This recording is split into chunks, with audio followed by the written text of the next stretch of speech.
Hey, if you wonder how to charge your Redmi Watch free active, that's actually simple. First of all, you have to find these gold pins, they are right here in this place, and right here we have to stick the charger. The charger is actually in the box. It will be located just right here in this place, and it looks like this.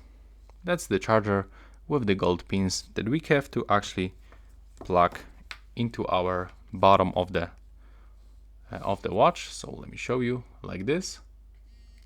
It have this metal pin, and then you will have on the screen this notification that it is actually charging.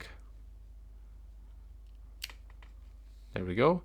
And of course, this second end of the cable, that's the USB-A, you have to plug, for example, into your PC, into your game console, or into the charging brick of your phone. It doesn't actually matter, just give it the power supply and you will charge your device. Right now, please subscribe to my channel. Bye bye.